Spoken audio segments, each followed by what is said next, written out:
Hey, good evening, everyone. We're here for the regular council meeting of March 19th. We're going to do quick introductions and then we'll jump right into it. We have with us Councillor Joel Lemoine. Good evening. Councillor Shane Pelletier. Hello. CEO Mitch Duval. Bonsoir. Myself, Chris Ewan. Good evening.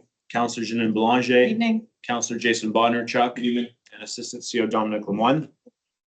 And we'll go into it. And then when it comes to the public hearing section, I will explain how that works. So item number 1, meeting call to order. Do I have a mover? Councillor Bodnarchuk, second. Councillor Lemoine, thank you. Questions before I open the meeting? Seeing none, I'll call for the question. All those in favor? Opposed, none, that is carried. Thank you. I'll open the meeting at 7:01 p.m. Item number 2, adoption of the agenda. Do I have a mover? Councillor Belanger, second. Councillor Pelletier, thank you. Just a quick note that there is a public hearing that has been withdrawn. Item 7.1.1, C2 2025 Mogu Mushroom Farm, Unit 5, 610 Discovery Drive. That will not be happening this evening. Anything else to add, Mr. CEO, on that or anything? No? The applicant withdrew last Friday, so The applicant withdrew last Friday, so that will not be on the docket this evening. Council, anything else? Changes, edits to the agenda? We're good as is for this evening. Okay, I will call for the question. All those in favor? Opposed, none, that is carried. Thank you. Item number 3, adoption of the minutes. Do I have a mover? Councillor Bodnarchuk, second. Councillor Lemoine. 2 meetings were held since last we met. March 4th, regular council meeting whereby the RCMP made a delegation to council. Council passed the first reading to the financial plan. And just a reminder, there'll be a public hearing for the details of that financial plan on April 2nd, so mark your calendar. The Red Boyne Watershed District also increased their borrowing capacities, as well as GFL Landfill presented their financial situation to council. And resolution was passed regarding the Roseau St. Red wastewater treatment facility that we're all participating in. On the 12th, there were more resolutions regarding that wastewater treatment facility, so council passed a few resolutions there as well. Minutes need to reflect the people who were attending, not Councillor Clayton or Councillor Mamchuk, and my apologies for that. We will get that fixed. Back to the future here. Okay, thank you. Okay, with those edits that you'll make, anything else from council for discussion? Seeing none, I'll call for the question. All those in favor? Opposed, none, that is carried. Thank you. Item number 4, committee reports and minutes. Do I have a mover? Councillor Belanger, second. Councillor Pelletier.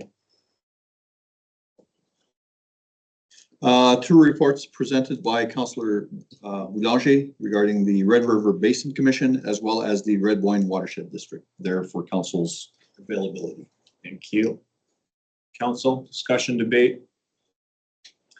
I just want to make, I highlighted one of them in red, the Red Rivers of Dreams. It was super, a really neat project that they're working on. So I would encourage council to look at that and go onto the website. And the Envirothon is happening in Turon Creek, not this Turon Creek, down on Highway 52, I believe. So it's a pretty neat opportunity for our high school students here and the south area. So just, if you haven't read it, I encourage you to read it. Thank you, Councillor. Anything else from council? Seeing none, I'll call for the question. All those in favor? That is carried.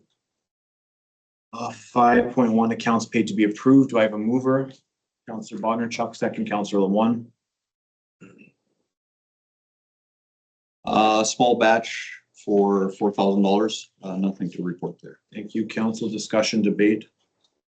Seeing none, those in favor? Opposed, none. That is carried. Thank you. 5.2, accounts not paid to be approved. Do I have a mover? Councillor Belanger, second. Second. Councillor Lemoine, thank you. 1 batch in the amount of $491,000 and change. So there we have fire department $20,000, Bristol's monthly cost of garbage and recycling pickup for $54,000. Put a deposit down for a Kubota tractor for $12,000. GFL GST, which basically is an in and out as far as municipal accounting goes, for $154,000. Good Old Government gets its fair share, Receiver General at 35,000, Dutch Elm Control, as well as 55,000. Thank you, Mr. CEO. Council, questions? Nothing. Call for the question. All those in favor? Opposed? None. That is carried. Thank you. 5.3 payroll to be approved. Do I have a mover? Councillor Pelletier, second. Councillor Belanger. Payroll 5, basically a little bit of overtime on behalf of the Public Works Department. Given the weather we're going through, we're cleaning ditches and steaming culverts, so hence the overtime to try to keep the flow going. CEO, council comments, questions, debate, discussion? Nothing here. Call for the question. All those in favor? It's none. That is carried. Bringing us to the delegation. So at this time, we'll call 6.1 Dave Smith and guest Curtis Clayton from Community Futures RRR to come to the hot seat and give us your delegation. Thank you, Mr. Mayor. Dave was wondering if we had to take an oath first. No oath here, it's okay. Just so you guys know, for tonight and the public hearings, it'll be 10-minute max for this evening. Okay, I'll burn through it pretty quick. Thank you. Thank you, Mr. Mayor and Council. My name is Dave Smith. I'm the business analyst at Community Futures. This is our board chair, Mr. Curtis Clayton. And I'm just here to give Council a brief overview of who we are and what we do and how we can help in your economic development efforts. So Community Futures RRR is part of the Community Futures Manitoba organization, which represents 16 Community Futures offices throughout rural and northern Manitoba. RRR is funded in part by Prairie's Economic Development Canada. So we are a federally funded entity, but we're not actually federally employees. We are run by a board of directors appointed by the councils and the communities that we represent. There are 267 Community Futures offices across Canada, employing 1,200 staff and 1,400 volunteer board members. To put that into context, we are the third largest federal presence in Canada behind the Post Office and the RCMP. So brand recognition is something we want to be better at. Our office is Community Futures RRR. Our region stretches from RM of Macdonald south to the RM of Rhineland and extends east to the Ontario border and everything under number 1 highway. We service a population of about 120,000. Our board is made up of representatives from towns and municipalities in our region. Currently, we have 16 board members with 1 vacant seat. That is the RM of Montcalm. In our region and not on our board are the city of Steinbach and the town of St. Anne. They receive services from us, but they just don't sit on our board. Most of our board members are elected officials. However, we do have 2 members at large, Mr. Clayton being one and the other from Niverville. Our mandate is to encourage economic diversification, job creation, community building in rural communities in our region. This is done through business advisory services, lending, community development. So some organizational information. Our annual operating budget is $294,500. That has been static since 2010. Just based on inflation alone, it'd be increased by 35%. So we endeavor to lobby the federal government for more funds. Our current staff is Shelley Johnston, the general manager, and myself. We've each been there 8 years. I'll be starting my 9th year this week. Our current board executives are Mr. Clayton. Beside me, Curtis Dabidik. He's the vice chair from the RM of Hanover. Raymond Maynard, the treasurer from the village of St. Pierre-Joly. Within our organization, we have several committees that help us run the day-to-day. Those are the Business Investment Review Committee, which pertains largely to lending and the loan administration. We have a finance committee, personnel committee, as well as a small ad hoc committee. So we are a developmental lender, which means we provide loans to business startups and expansions. Because our loans are usually higher risk because of our mandate to create jobs and economic diversification, we do have a bit of a higher interest rate than your traditional lender. We currently operate at Prime +3, which is, I believe, 7.95 as of today, and our rate goes no lower than 6.5%. So it's a higher interest rate. However, that also comes with a lower equity point. Banks, credit unions typically sit around 35, 40%. Ours is at 10. So it's an easier entry point to get started. And that 10% can be arrived at several different ways. They're pretty flexible with how we arrive at that number. We can provide microloans starting at $500 for young entrepreneurs, or loans up to $150,000, which we can go past that. It's just a few more hoops to go through that involves the entire board. Lending is conducted within the Business Investment Review Committee. The business analyst, myself, compiles the information from the application, the business plan, financial projections and statements, putting it into a report and presenting it to the committee for their recommendation. The committee then takes the decision to either finance the client, or they may have other questions and concerns they'd like me to address. Consideration is given to character, community need, and job creation. All loans are repayable with collateral to secure it, so we do not offer grants. It's a common misconception. I believe that's probably because of our funding coming from the federal government. There is no fees for services other than a loan administration fee, which helps us recoup some of our legal costs. We also provide advisory services, business advisory services rather. So those are free for all residents in our region. And we're able to provide assistance in reviewing business plans, providing templates for business plans, review of financial statements, providing research through IBIS Research, which provides, it's an independent company that provides industry research. We can also provide assistance for demographic research for business planning, as well as business training through our Build a Better Business program. The business analyst also can assist clients in various forms of pathfinding. That could include finding assistance to the best fit financially for them, which could be other developmental lenders such as Futurepreneur Canada, SEDEM, or Louis Riel Capital Corporation. So our goal is to find the best fit for them to help them get their business off the ground. We can also deliver assistance and programming for qualified individuals through the Entrepreneurs with Disabilities program. And that would include programs such as the Business Builder program, as well as assistance in digital marketing assistance. Lastly, to achieve our mandate, we do that through community development. So we also provide board training to organizations in our communities. Each session is about 3 hours long and delivered in person by a Community Futures certified trainer. Our organization's expectation is that when this training is offered, our board members take it. And again, we can offer it to various organizations in the area to help them grow their organization. To help offset some of that cost, we do ask them to pay a small fee of $25 to attend. We're also able to facilitate Junior Achievement Canada programming through schools at the request of the teacher.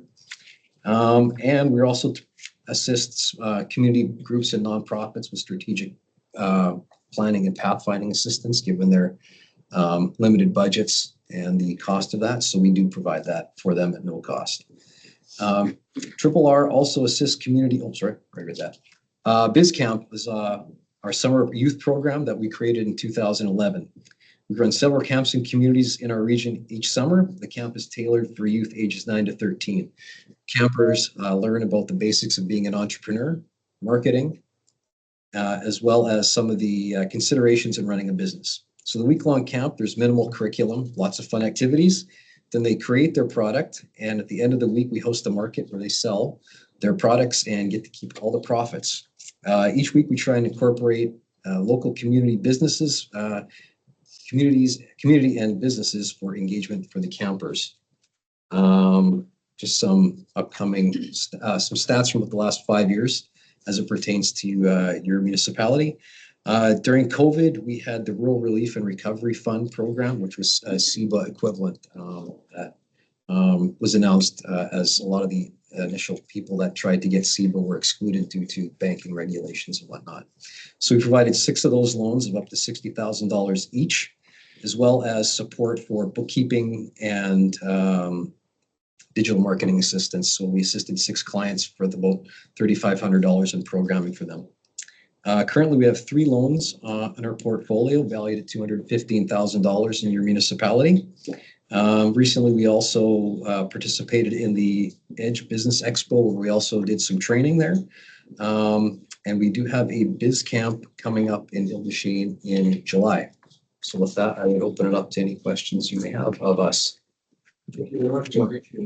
Always been Community Futures. I'm a user, I was a board member, and without Community Futures, my business wouldn't be near what it is today. So thank you very much for what you guys do. Anyone else? No, I just like, I've participated in the past at their school presence, you know, getting the youth involved and letting them know and business opportunities, whatever, I think is fantastic initiative. The quicker we can pass on the message to the kids in the school system, I think that's great for their future employment or entrepreneurship endeavors. That was discussed at a recent strategic plan. That is something we'll be looking to implement in the next year or so. Program that we can take to the schools. So, anything else from council? Yeah, my daughter partook in the business map and she's got like 8,000 ideas in her. There you go. Planting seeds. Does she need a loan? We'll find her your way if she does, yeah. Anything else from council? Thank you very much, you guys. Thank you. 9 minutes, just so you know. Well done. Talk for a minute.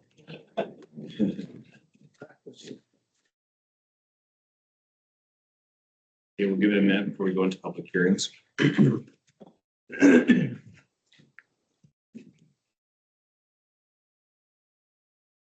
Okay, so for this evening's public hearings, I'll just give a quick rundown on how it's going to work. So for public hearings, we will call the item out.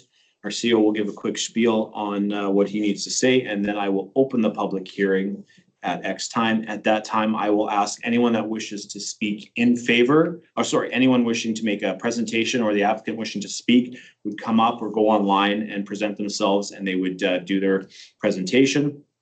And then I would ask anyone after that, and it's a 10-minute max for anyone speaking this evening. After that, I'd ask anyone wishing to speak in favor, in person first, and then anyone online or on the phone wishing to speak in favor, you would unmute your microphone or your phone and then turn on your video camera. And then I always ask to make sure you give us your name for your presentation or your in favor or objection. And then after that, I will call if there's anyone wishing to speak against in person. And then after that, anyone wishing to speak against online or on the phone, same procedure. Then I will do one last call. Anyone that might have a general question wishing to speak in favor or against. And then I will close the public hearing. So just so everyone's aware, because we have a pretty big gathering tonight, once that public hearing is closed, there will be no conversation brought from council to the gallery and the gallery to the council. That time after, when we go into the debate, is for council only. We cannot ask questions as council to the gallery. The gallery can't ask questions to us. I always ask people to be respectful from council to the gallery and the gallery to the council. And I think I have covered everything. So 7.1.2, is that it? Because these two are together, 7.1111. 0.111. Sorry, 7.1.1.1. Thank you. C3 2025 100 73853 Manitoba Limited 651 Discovery Drive. Proposal is to allow for a light industrial use consisting of a wood shed metal fabrication, office and storage in a CG commercial general zone. We'll open the public hearing at 7:19 PM. Is the applicant here or anyone wishing to make presentation? Online, in person, or on the phone? Is there anyone wishing to speak in favor, in person? Anyone wishing to speak in favor, online or on the phone? Anything received in favor? Nothing received. Anyone wishing to speak against in person? Anyone wishing to speak against online or on the phone? Anything received against? Nothing received against. One final call. Anyone wishing to make any general comments, ask any questions, speak in favor, against, online, on the phone or in person? Someone online? Go ahead, Mr. Brandon Powell. My apologies, sorry. Could someone just remind me what the what agenda item we're on again? My apologies. 7.1.1.1. Okay, I don't have the agenda in front of me. Which It's C3 2025-10073853 Manitoba Limited 651 Discovery Drive. This is the Grand Point area. Okay, thank you very much. No, I have nothing further. Thank you. Okay, I will close the public hearing at 7:20 PM. Do I have a mover? Councillor Bondarchuk, second Councillor Lemoine. Therefore, be resolved that conditional use application C3 2025 to allow a light industrial use in the commercial general zone is approved, subject to the following conditions. The applicant shall ensure that this use is not noxious, offensive, or hazardous by reason of emissions or productions of odor, dust, refuse, matter, waste, vapor, gas, smoke, vibration, or noise, and that this use shall not create a nuisance beyond the property sightline. 2, the applicant shall comply with the municipal bylaw. 3, the hours of operation shall be limited from 7 AM to 11 PM. 4, that outdoor lighting must be located, arranged, or shielded so that no light is directed at any neighboring properties or roadway. 5, that the applicant shall not cause the generation of undue traffic and congestion in the neighborhood. 6, that the applicant shall ensure all proposed construction conforms to the Manitoba building codes, fire codes, and any other municipal and or provincial permits and approvals as may be required, that the applicant may always seek the help of a professional engineer, architect, or other professionals who is certified in the fields to ensure compliance. 7, that the applicant is to apply for and obtain a building permit from the RMRCHOT. 8, that the applicant complies with the littering bylaw.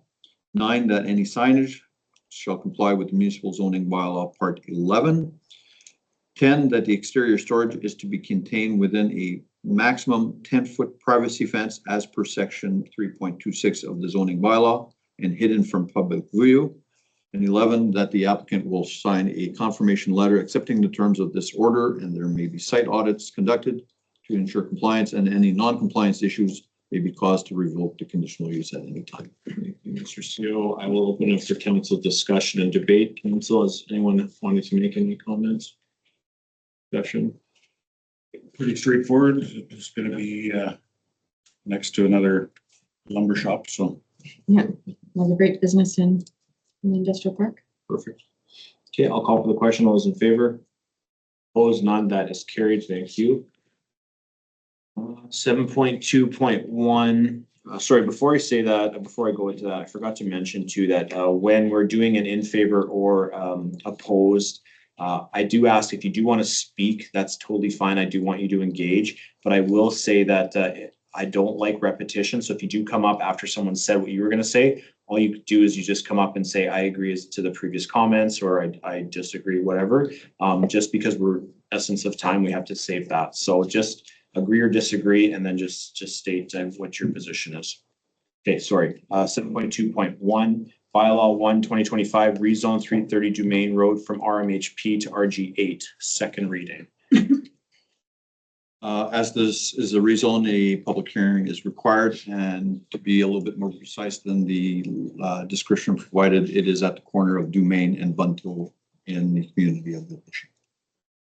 Thank you. I'll open the public hearing at 7:24 PM. Is there anyone wishing to make application or present in person, online, or on the phone? Wow.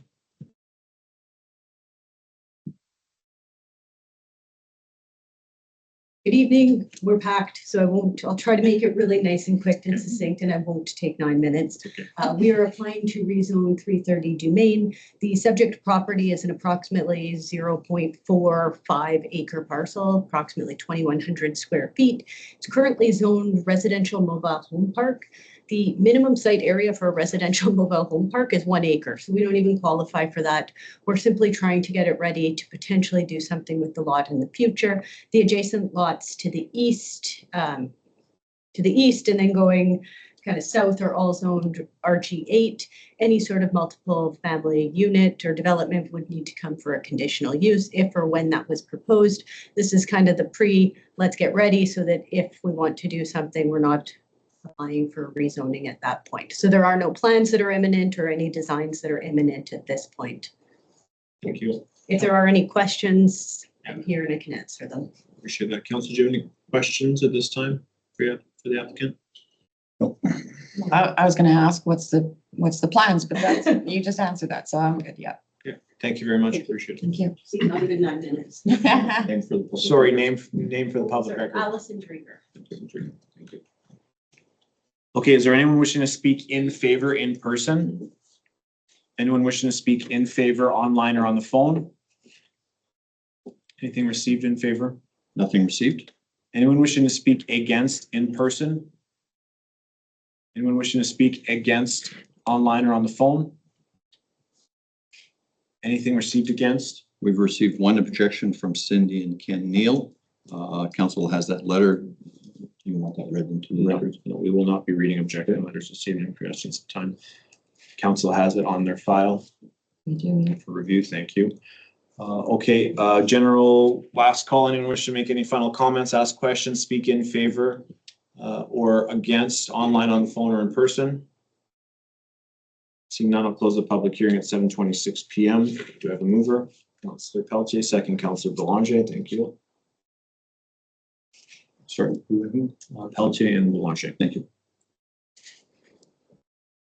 So basically, be it resolved that council will give second reading to bylaw 1-2025 being a bylaw to rezone northeast 33-8-4 east civically address known as 330 Domain from RMHP to RG8 residential general 8,000.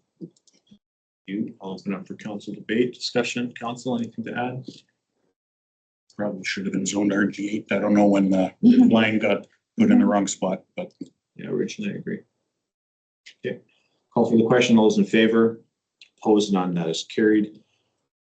7.2.2 bylaw 1/2025 rezone 330 Domain Road from RMHP to RG8 third reading. This does not have a public hearing, so we already know this. We have a mover. Councillor Bodnar, second. Councillor One.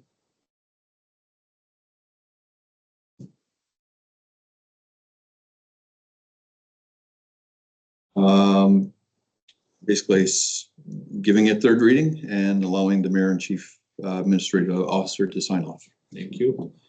Okay, council debate, last call. Any final comments? Seeing none, I'll call for the question. All those in favor? Opposed, none. That is carried. We're moving into 7.2.3 bylaw 2. I'll give it a second. 7.2.3 bylaw 2 2025 rezone lot 1 plan 66782 from CG to RG8 second reading. Again, this is to rezone the property at the southwest corner of St. Adolphe. I believe everybody's aware of the location from CG to RG8. Thank you. We'll open the public hearing at 7:28 PM. Is the applicant here wishing to make presentation or anyone wishing to make presentation on behalf? Come on up.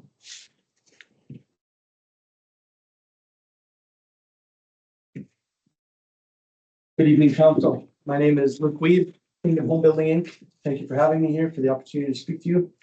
My property at 1762 PR 200 St. Adolphe development, mixed use development that I've come up with. I did previously attempt to rezone this property for a fully residential development, and now I've come back with a different plan after roughly a little bit over a year. I have outline of topics here for you to go through. The first thing would be community. We want to provide a high quality mixed use development.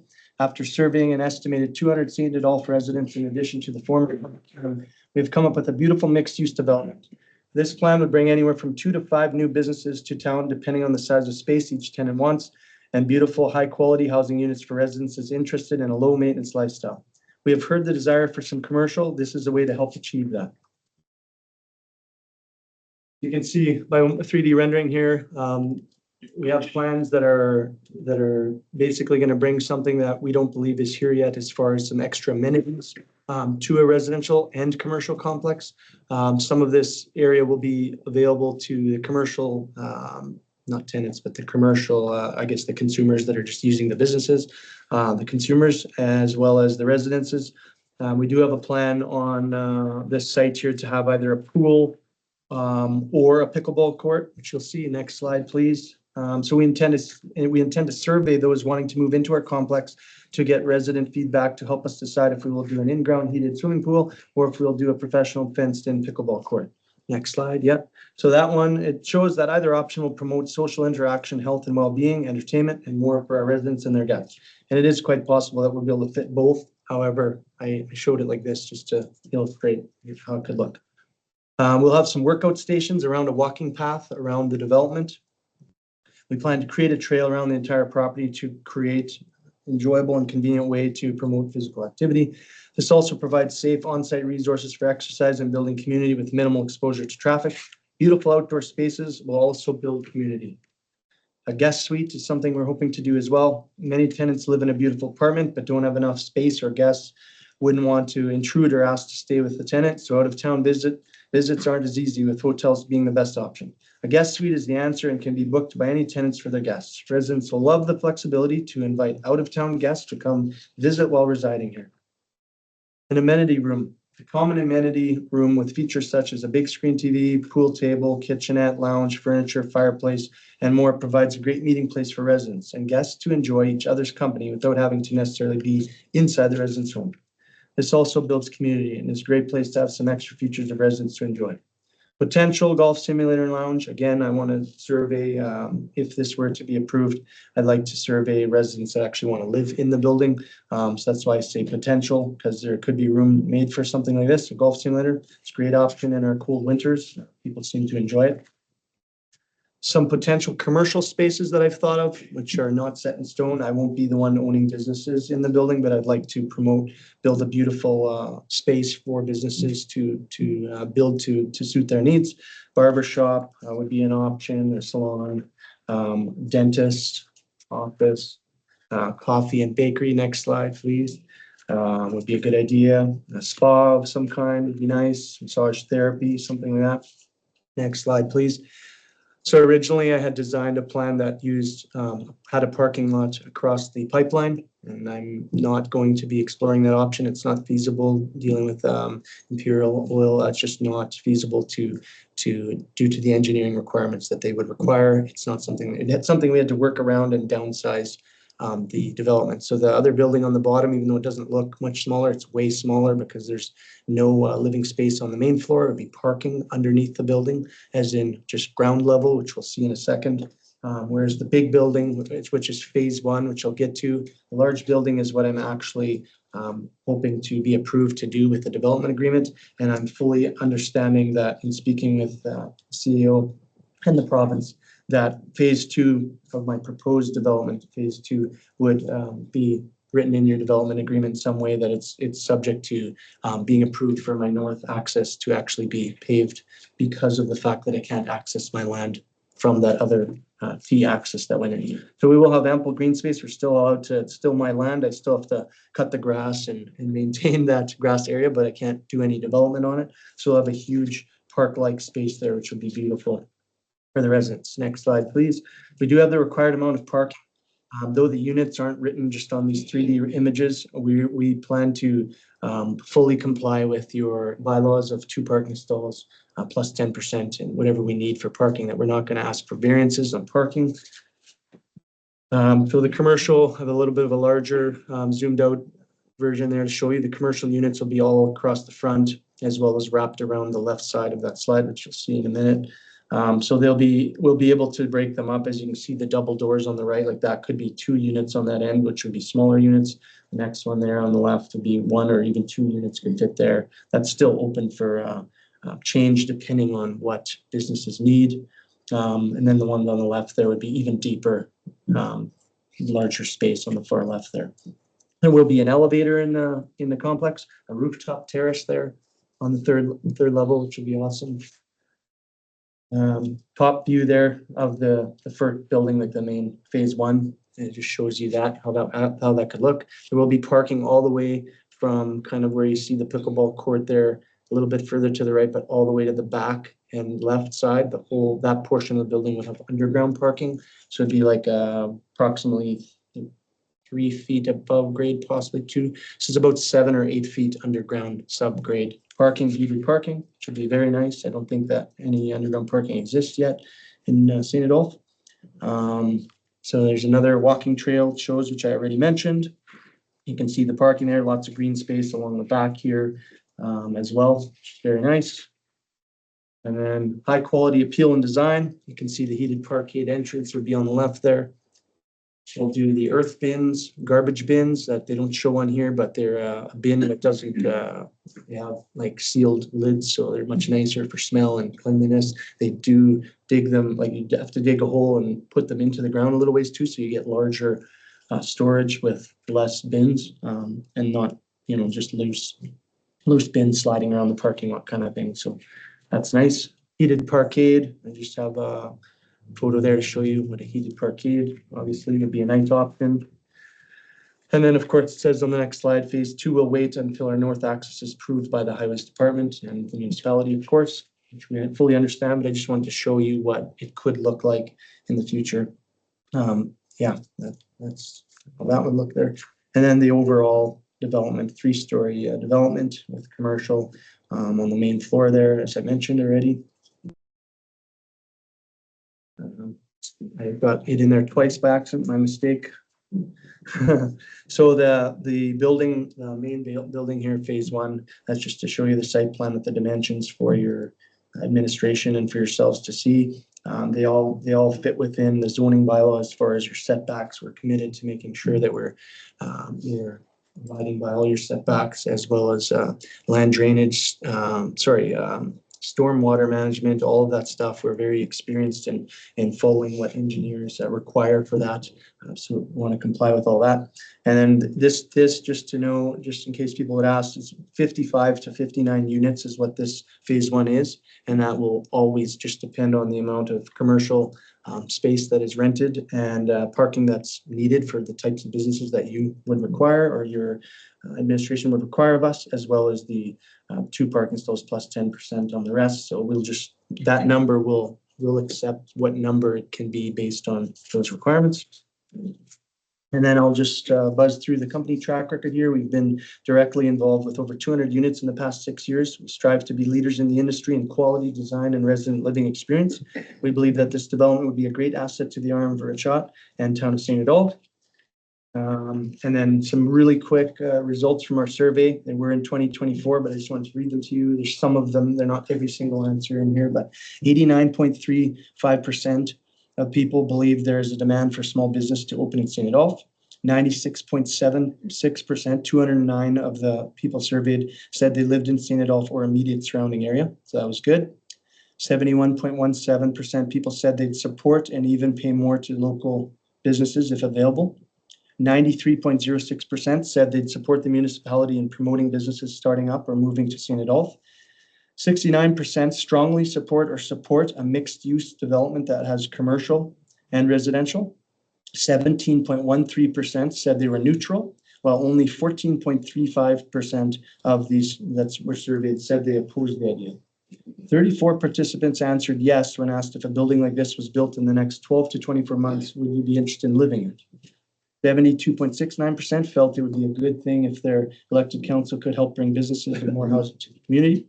57.41% said they'd hope to retire in St. Adolphe, while 31.02% said they'd hope to live there for at least 5 to 10 years, while only 5.09% said they believe they'd only live there for 1 to 2 years, which I think is amazing. It says a lot about your community, shows that there will continue to be demands for housing for all.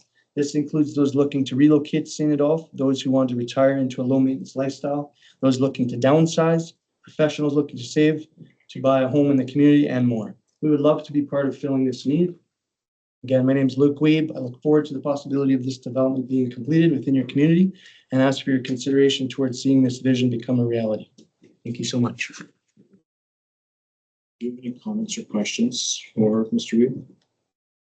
Just to clarify, so, and I think now I can see the picture, but so phase 1 is the first entrance nearest to the daycare, and an eventual phase 2 would be permission to get highways to do a secondary access road, correct? Okay. Just to allow me to develop the current access I have there. Like there is an access, but they have to allow me to, pay for that. Great. And the center green space at one time would have been parking, but because of Imperial Oil, that's why it's. And we got rid of it just so we would feel like it was, we don't have to consult them then for that. We made sure to stay within, we're out of the boundary of where we Yeah, okay, aren't that's allowed the to. space. Yeah, so it goes through at a slight angle. It's hard to see from this picture, but yeah, it kind of Got goes through at a bit of an angle. Okay. I have a question about accessible units. Are there plans for accessible units, the ground floors and with an elevator? I guess all of them could be accessible. Yeah, Is there will that- definitely be some accessible units because we'll likely be using a program through CMHC that would require some affordable units. There's a mixture of what you can do, but some accessible, some affordable. In this case, because I do see a lot of interest from adult-only community, I'm not saying that I'm doing adult-only, but there will be a lot of people that are 50 plus that are interested. So as a developer of building of this size, I would have full intent of having some accessible units as well. So you would be looking at an elevator potentially? Yeah, oh, we will have an elevator. Yeah, yeah, we'll have an elevator. Yeah, both of them actually, both buildings. So both, obviously just referring to the first. And that's just a minor point. You talk about the earth bins, which I think is a fabulous idea, but does our current pickup service, are they equipped to Yeah, put those? I believe they're actually, they have the same, I don't know what you'd call them, but let's just call them slots. Yeah, the forks fit into them as well. Okay. Anything else from council? Not at this moment. Is there a plan B if highways doesn't give you that access? I mean, based on my discussions with highways and the water stewardship, they told me that their entity believed that it would be unreasonable. Obviously, they don't make the decision, but they said that if you have this lot is separate and they, based on the very unique situation of Imperial Oil being there, that my backup plan is obviously if I can't do it, I can't do it, that second lot, right? It just sits there, which would be unfortunate if it's just a stagnant piece of land, right? That's what I've tried to come up with a nice plan for phase one, that if phase two can't ever happen, it can't ever happen. But I mean, obviously I hope it would be a shame if I can't access my own land.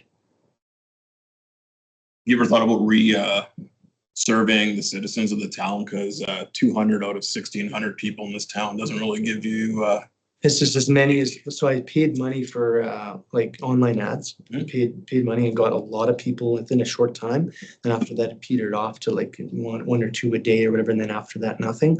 And those ads, it's 200 households, like 200 people went online. So it might represent a lot more than 200, but I don't know for sure because I didn't ask the question of how many people do you represent. Technically, they're all clicking it on their own. So they're one person, right? But could be 500, 600, 700 people actually that were involved with those decisions or comments, but yeah, I'm definitely willing to do that again. Part of the landscaping, I noticed in your diagram, you have quite bountiful forests on either side of the development. So I'm just wondering, is that something that you're planting? No, so originally when I did, if you remember my past, we had too many trees and people commented. I said, look, the guy who does the 3D renderings, he doesn't know what's beyond a property. Like he doesn't personally go there with, so I send him an aerial image and then the PDF. And I told him to specifically remove all the ones where the dike is. And I said, even add a little dike just to kind of show them where the dike is. But the daycare, as we know, is on that side. I even asked them to change. If you remember, there was a comment, he had put a 4-lane highway by accident, like that was just an accident on his part. So we changed that to 2-lane. I told him, hey, remove that. I removed the trees on along the highway where he had put them where we wouldn't even be permitted to plant trees. He didn't really know all that. So I removed those for now. We would definitely do more landscaping than this as far as with inner development, but the stuff beyond is actually, he just does that with his program because he doesn't really, it's just to kind of, so it doesn't look like just dead space because he doesn't know it's there. Thanks. No problem.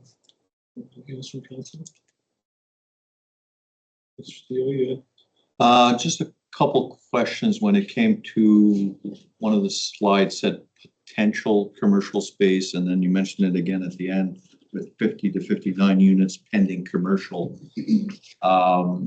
Is the plan that if the commercial doesn't take off, that those are going to be converted? No, definitely not. Sorry. What I meant Don't they as what I meant is just the potential types of businesses, but it's a good question. I'll 100% commit a certain percentage of main floor space to commercial, and if they sit empty for a while, that's on my loss. Like I'll be motivated to provide good options, and it's still a small enough portion of the entire investment that the residential acts actually helps me have competitive rates on commercial space versus if it was just a commercial strip mall.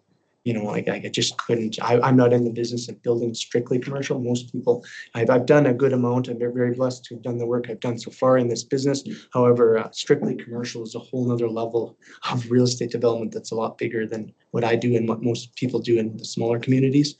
So this is a way of mitigating some risk, which now you can pass on to the businesses. And I do intend to do that because at the end of the day, if these commercial spaces are full of good, vibrant businesses, all of my tenants, the residents there and guests will be happier. And then even members of the public will come there that don't live there. That's the idea. If they're empty, vacant units, it doesn't look good and people, they don't get to enjoy some type of service there. So that will be a way of, I'm sure it will be in a way subsidized slightly by this complex compared to what it would need to be, if that makes sense, if it was only commercial. Anything else from council? Anything else, Mr. Steele? Good. Thank you very much. Thank you. Appreciate it. Thanks, guys. Is there anyone wishing to speak in favor in person?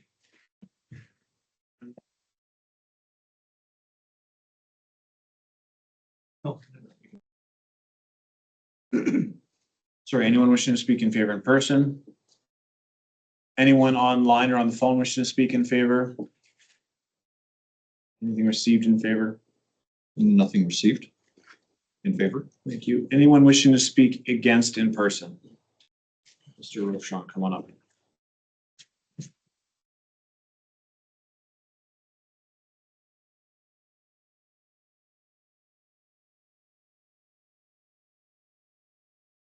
Thank you very much. So firstly, I'd like just to say that I think Luke's building concept is great. I think it's a perfect building concept.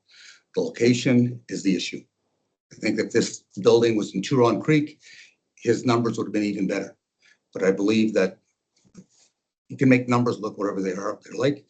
And this was geared towards the building and not the location. So regarding the request for the change, just like to start off, and so I'm Ron Rochon. I would like to thank the council for having me here and giving me the opportunity to speak. My wife and I have been residents of St. Adolphe for over 40 years, and during the time we have witnessed many changes. We moved to St. Adolphe in 1983, and this was a thriving community with 2 general stores, 2 gas stations, a restaurant, a hotel with its own restaurant and guest rooms. St. Adolphe was a small, vibrant community that supported local businesses. The purpose of the presentation is I want to discuss why properties on Main Street, including the one currently proposed for rezoning to residential general 8,000 zone for commercial and multifamily, should only be rezoned to commercial. While St. Adolphe continues to be a great place to live and raise a family, we face a significant issue with attracting businesses, and mostly because there is no or very little land on Main Street available for commercial. There are currently limited spaces to meet friends, enjoy a coffee or meal, purchase groceries, or even get a haircut. Only we do have home-based stylists, but nothing that's an actual business paying taxes. Our community does benefit from well-supported pharmacy, a respected insurance company, a hotel presently undergoing renovations, and an Esso station. In comparison, when I visit the main streets of similar towns like LaSalle, Hildeshang, Lorette, Niverville, I notice the vibrancy characterized by numerous businesses and minimal residential properties. Historically, small communities thrive when their main streets are bustling with commerce. Unfortunately, past decisions to rezone commercial properties to residential have crippled our main streets' business potential. Rezoning any land to residential general for commercial and multifamily would be a grave error and would jeopardize the future growth of our main streets commercial sector. There is already ample land on the west side of 200 that is zoned for residential and multi-dwelling, making this proposed change unnecessary in St. Adolphe. I understand the developer has proposed including a commercial aspect to this build. If the council considers this build, I strongly recommend implementing stipulations that ensure the following. The bottom floor must be entirely designated for commercial use with adequate parking. The commercial spaces must be completed before any residential development occurs on the upper floors. According to a 2018 meeting with Lombard North at Sandoz population is projected to rise to 3,880 by 2027 and 5,071 by 2032. It is my estimation our population is currently heading to 3,000 people that are capable of supporting businesses. Businesses with good business plans offering quality services and products will survive and will be successful. I urge the council to vote in favor of the people of St. Adolphe in our community's future by rejecting the rezoning request. Furthermore, that rezoning any more land to any form of residential is of no advantage to the residents of St. Adolphe.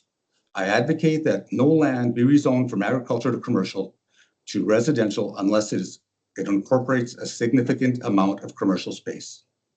Thank you for consideration.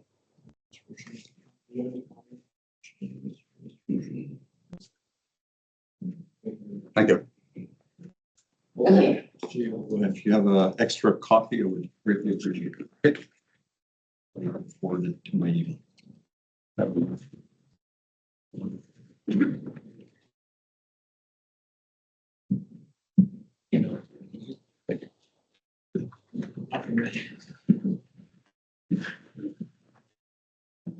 Is there anyone else wishing to speak against? Mr. Pierce, you'll go next on, sorry. Good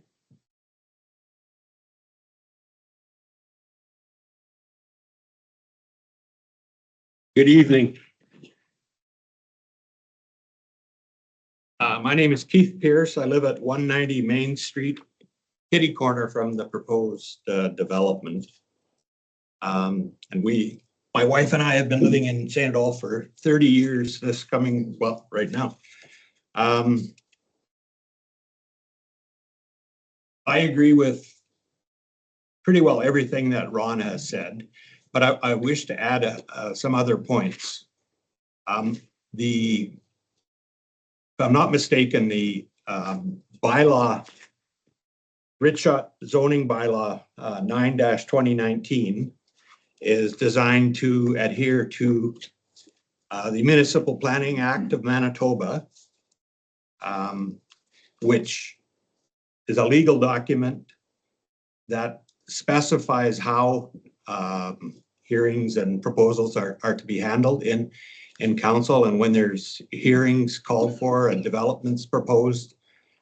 In the Planning Act of Manitoba, there's the word must is throughout the document and is prevalent specifically in the notification section of that act.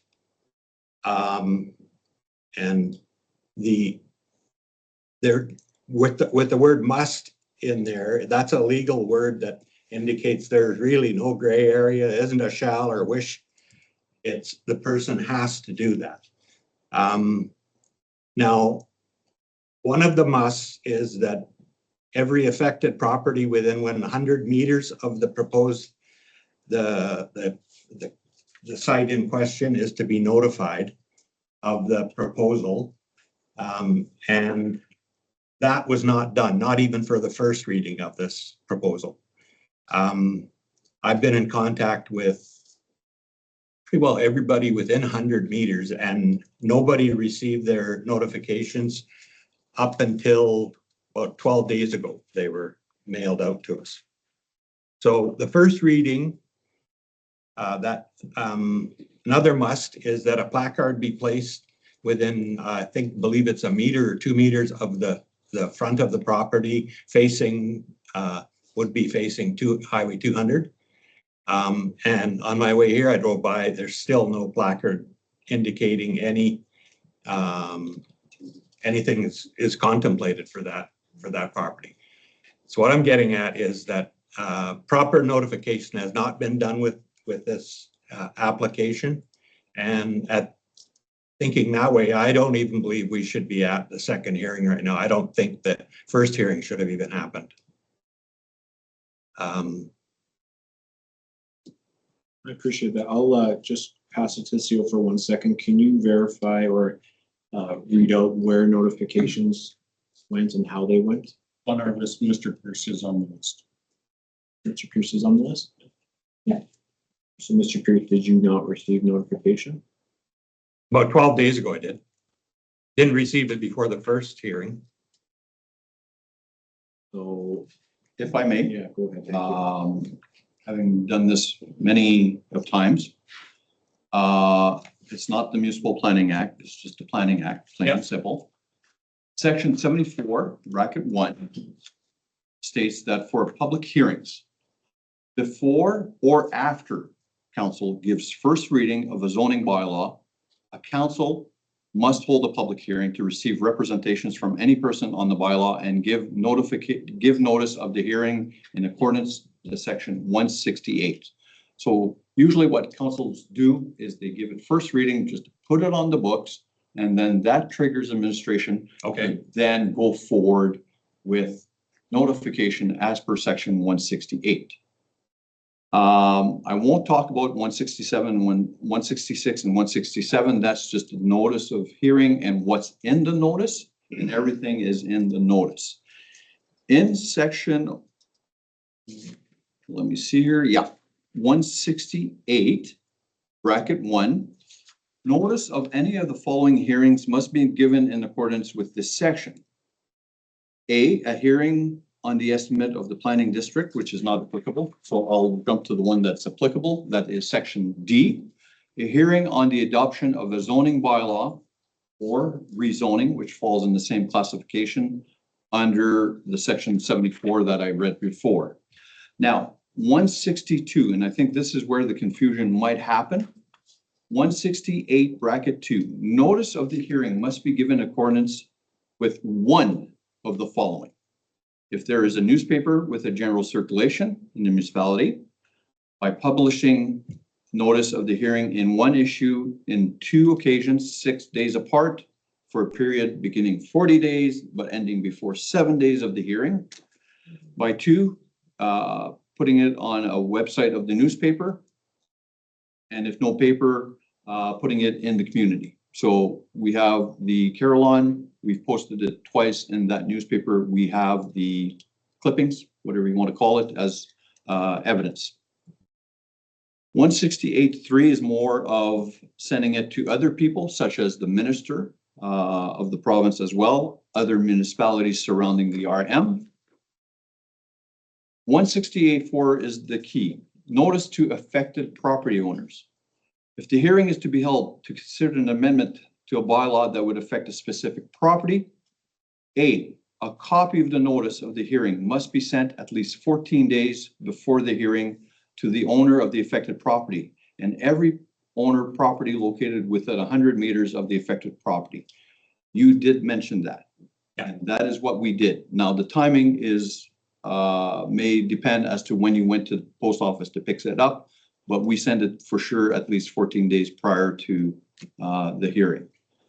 Not only did we ignored the 100 meters, we went more extreme. We sent it to 300 meters because we realized that it is an important topic for the communities. So we informed more of the public. After that comment of A, it says or. B, where the property affected is not remote or accessible, a copy of the notice may be posted on the property. So it's either one or the other. We choose the first one because we think direct mailing is better to notify people. Just putting a sign on the property, a lot of people may not walk by, may not notice it. The winds pick up, it gets blown away. It is an administrative nightmare to keep intact. So I think that's where the confusion lies. I think 168 must is true, but there's a little word called or. Yeah, 168.4, the way I read it is affected property, or B, where affected property is not remote or inaccessible, and that's this property. A copy of the notice of hearing must be posted on the affected. This or that. Sir. Okay, makes sense. Corrected. Anything else, Keith? Nope, nope. Council, do you have any questions for Mr. Pierce? Thank you very much. Incidentally, I was in touch with Imperial Oil and they had a little bit of concern about the need for piles in this development affecting their, the pipelines shaking the ground and stuff like that. So, Appreciate that. Thank you. Is there anyone wishing to speak against in person? Don, come on up. My name is Don Dupuy. I've been living in St. Adolphe. Well, my family's been in St. Adolphe since 1986. When we moved here, there was several businesses and several properties that were still zoned as commercial. Since we've been living here, we've lost so many properties to become from commercial to residential. We had those condos are out there. We had well, that stayed right resident commercial, but we had they're proposing to change that one over here. There's which other one was it that we lost? But there's nothing left. Like, I mean, the only commercial property we have is that one over there. We gave up some commercial properties in Turon Creek and converted them to residential.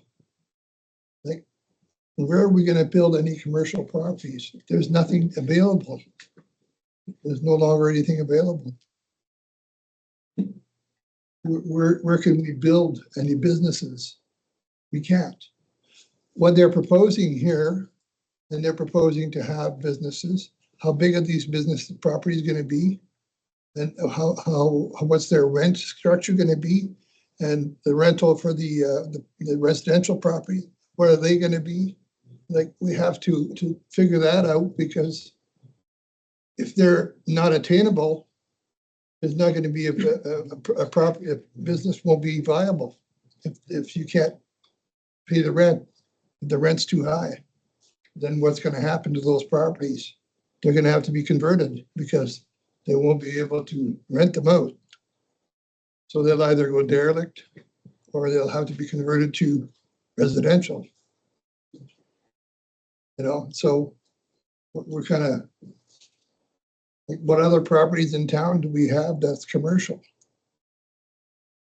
We can maybe move the church. You know, that's the only big property on Main Street. Yeah. That's the only big property on Main Street that's not open. The bar is not going to move because they're renovating. You know, so. Thank you very much, Don. I appreciate it. Council, do you have any questions for Mr. Dupuy? So we can note that it was his idea to move the church. Yeah. Not ours, okay. Not your idea. I'm not walking with Don and But I do agree with what Ron Arshel stated. There's just, you know, most of what he said, I agree with. I just want to add these other little things myself. Thank you very much. I appreciate that. Is there anyone else in person wishing to speak against? Come on up, sir. Sorry, I don't have everyone's name. Actually, Julie, I think you've been waiting for a while. Come on, right? It's Julie Lazat, I believe. Yeah, I think. I'm trying to get all the names here. I'm not gonna move the church. So basically, I agree with the others. That's right. Julie Lazat, sorry. It's not good that you know my name. I remember when this came up previously, a year and a half ago. And at that point, I talked about the problem with there's the speed zone there at 70. There's the traffic coming out of Turond, the traffic coming out of the daycare. And now there would be a traffic coming out of the apartment complex or whatever. So for me, the other concern is that there is no other commercial space on Main Street. And another thing that I wanted to say was that the, okay, brain dead, sorry. I don't remember this survey that was done. I don't know anybody that got it. So I don't know how it was put out. That actually kind of shocked me because I was like, I don't know anybody in town that would approve that to those extents. And the other thing is, I mean, it looks really nice. It's nice that he's trying to incorporate business. But since we moved here in, 5 years ago, it's hard to bring business in this town. Because in Turon Creek, that whole empty area, that was supposed to be business, which I was told never got developed because businesses didn't want to come into this town. And there's been like the Subway place that has been vacant for ages. And so I don't see the promise of business coming there in any time in the near future, just because there's apartments. That's it. Council, any questions for? Okay, anyone else wishing to speak against? Come on up, you sir. You sir, right there. Sorry, and I don't have your name. My name's Ken, last name Armistead. I'm at 206 Main Street, been there for 20 plus years. I got some more questions, I guess. One is these high density housing, whatever you want to call it, are they condos or apartments? I believe they're apartments, they're rentals. So apartments, so they're rental properties, right? Okay. 5 years ago-ish, when the charitable bestowed apartments behind us last time, my understanding was we needed this for town. We needed this for growth. St. Dolph needed this. We needed to have places for our kids to live. And Turon Creek was going to flourish because of this. Correct? I believe so. That was the impetus? Okay, 5 years ago. Turon Creek to today. Is Turon Creek flourishing? I think the numbers would say otherwise. Is it flourishing? We're still in phase one. 5 years. How many places are for sale in Turon Creek right now? I don't have that on. I don't have that either, but the gentleman behind me does, so he'll tell you. What I'm concerned with, and you know what, being honest, his plan, I really liked it. 5 years ago, I would have liked it where it is, where the apartments are now. I think that would have been a good idea. I'd like to just reiterate that we're taking away something we can't get back if we take away our commercial space. The infrastructure in this town is old. I mean, I'm not saying tear down the church, but I mean, I'm not saying tear- Up with the church, you guys. Piss off, Jesus. But I mean, some of the businesses here are in older buildings. You know, like there's no new build, and there should be new build in our commercial space. And yeah, it takes a while for stuff to catch in this town, but I think if we take that away, we're not getting it back. So the question I got is, by putting up more high density housing, are we helping this town, or are we just having more people moving to the town that are just gonna treat it like a bedroom community and come and go? Is it building a community? Because I hear a lot of stories about people in apartments complain about everything. They complain about the hockey rink making too much noise, the smell of the farms, the bike, kids riding their bikes, whatever. Are we building a community, or are we just putting up cheap property? So no disrespect to your plan, sir. I liked it, but I just don't like it there. And I have to look straight at it. I'll be honest with you, I heard a year ago or whatever it was, that might be a potential site for a seniors home. Something this town desperately should have. You know, again, everybody's aging and our population's getting older and they have no place to go. I would much rather see a seniors home in that area. You can put a couple businesses in there, anchor it that way, because I'm sure that would catch too. But I just don't think we need more high density housing. Thank you. Council, any questions for? Oh, sorry. No. So a senior's home would be high density housing. Okay, but have a purpose. That would have community. The people in this town, where do they go when they can't take care of themselves in Niverville? So they don't get to stay in this town. Have you ever talked to anybody from Niverville? Okay, my kids played hockey and I spent a lot of time in every hockey rink in this world.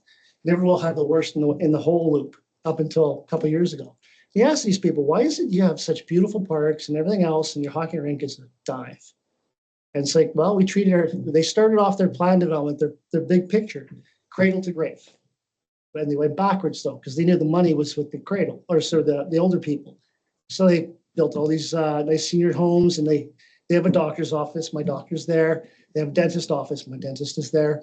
They have all the facilities to keep the people in town. We don't.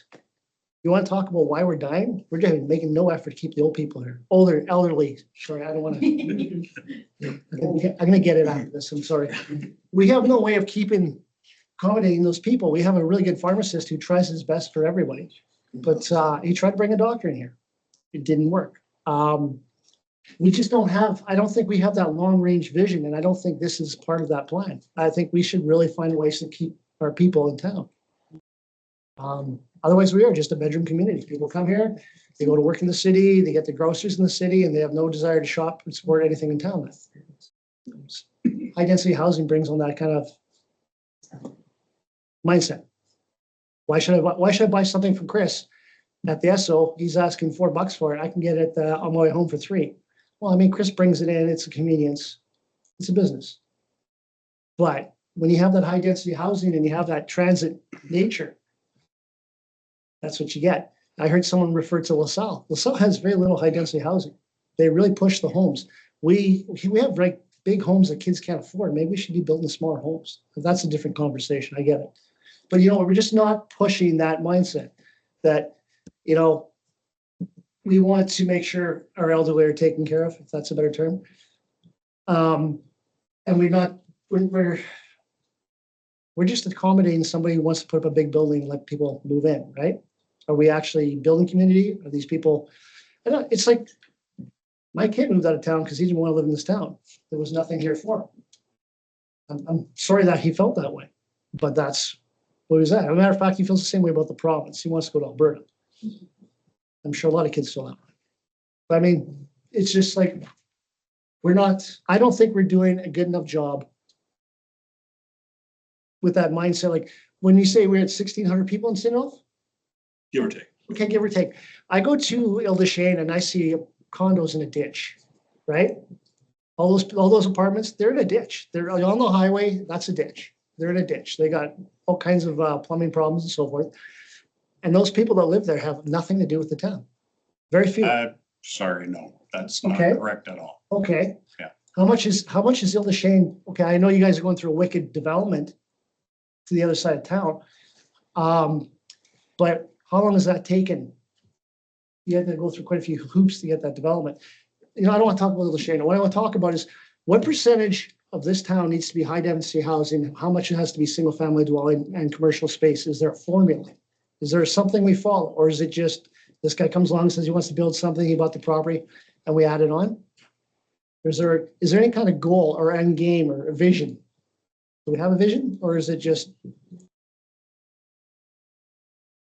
So I've been in economic development for 23 years. The Arm of Reachot and the community of St. Agathe were one of the first it was 2000, where the community got together. And another organization I was part of, we've financed community vision plans. Okay. So we had community were invited, there was consultants, and vision plans were done strictly as you've mentioned. Okay. Why? So it doesn't come back and kick us in the butt for decisions that are made when everybody else, the community that were present there, agreed upon. And it was a wish list of a bunch of stuff. I'm happy to say that now, even on council and our economic development officer here, when we do have development plans, I want to be like neighboring communities where we have daycares, we have school system, we have seniors, whatever.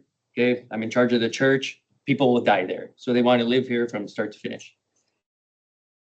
Main Street here, because there was nothing on that side and there wasn't much on that side either. I'm talking for St. Adolphe. The community vision plan was there was dedicated commercial space. And then I was just a teenager back then, or maybe not, whatever. And it's like, oh, a house goes up. I was there when the community decided on a vision plan that had commercial space on Main Street. Oh, another house goes up, another house. Taxes come in. I'm not blaming council or anything like that. But now we're having this discussion. Part of me wants to have a vision plan done 5 years ago, so we don't have to come into this, and we have a plan like we did in 2000 and the revision plan, where it's like, yeah, we want the pool, we want commercial space, we want a strip mall. Okay, that's there, cool. But as the years went on, I'm like, boy, I don't like to see, I don't like our communities to be bedroom communities. When you had the picnic and all of this, we'd always talk about the picnic.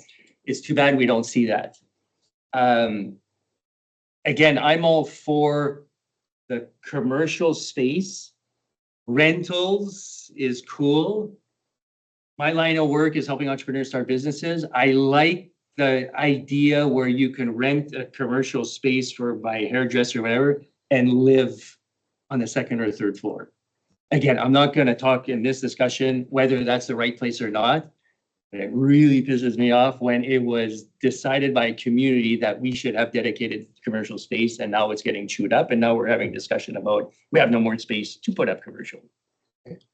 Now, the comment about the Turon Creek, slow development, you talked about the past 5 years. Let's knock off 3.5 to 4 years because of this whole thing called inflation and everything came to a stop everywhere. So we won't, I hope that interest rates are lower and the inflation went down. Maybe there's this thing called tariff and the guy down south, but hopefully we can start seeing development to see that corner being built.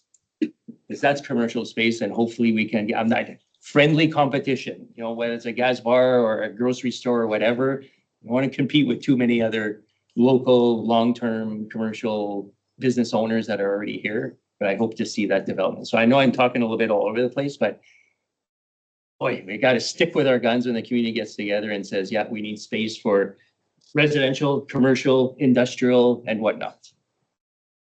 Thank you. Okay, I'll wrap this up, but just to let the record show that I was one of those ditch dwellers in Ile des Shane before I was the mayor, and I'm very proud to have lived in that ditch and now I'm the mayor because of it. So I just want to make sure everyone knows that. It's okay to live in a Okay, I ditch. apologize for taking a shot at Ile des Shane. But I mean, their apartments are also on the outside of town. So, So anyway, thank you, Ken. I appreciate it. okay, thank you. Is there anyone else wishing to speak against? Come on up, sir.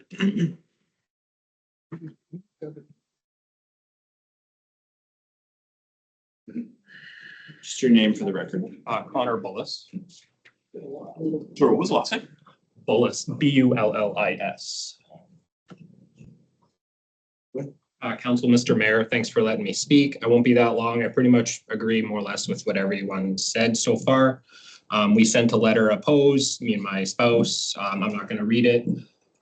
So we literally live next door to this development. We bought 183 Phillip Bay about 18 months ago. So this, I just wanted to go on the record, give my perspective, but this isn't going to be a 10-minute speech, less is more. So like, I just wanted to say, yeah, I agree, everything, limited commercial space. And although I do live next door and I'd be subject to being next to construction for the next like several years, I would be okay with businesses, as we've already discussed. It betters the town, and some housing, like I was thinking in my head, like a dozen units, whatever this was, 40 something units, like that's in my opinion, too much too soon, especially when we have Turon Creek still. There's like a dozen or so homes for sale, just according to Realtor. I don't know what it actually is. And yeah, just the land is very scarce. I think it's just, if what everyone's saying is true, it's one of the last parcels of commercial land in the town. I think it should be the perfect situation. And just from a new home buyer and from my demographic, like had I known there would be a property this size next to where I bought, it definitely would have played into my decision to buy. And that's just all. I'll end with that and keep it short. So. I appreciate that. Council, do you have any questions? No, thank you very much. Anyone else wishing to speak against in person? My name's Owen Darrow. I think Susie and I are probably the newest people here to the community, a little over a year now. We both grew up in small towns. Marquette and Moosehorn saw businesses come and go. And our communities at that time had a lot more space just to build out. If we lost a lot to commercial, it wasn't the end of the world. We only have so much space in the dike here. I'd be ashamed to lose it to just a purely residential property. And to be honest, I came here expecting to end it there, but the mixed use, I think, would be a great use of that land. I would just like to see a lot more commercial in that space so that we can try and get the most out of it in terms of potential for business development going forward. Yeah, sorry, that's about Ron summarized a lot of my comments very well right off the bat. Council, any questions? Welcome to the community. Thank you. Anyone else wishing to speak against? In person, sorry. Anyone wishing to speak against online or on the phone?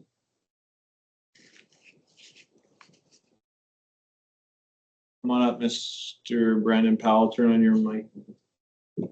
Camera.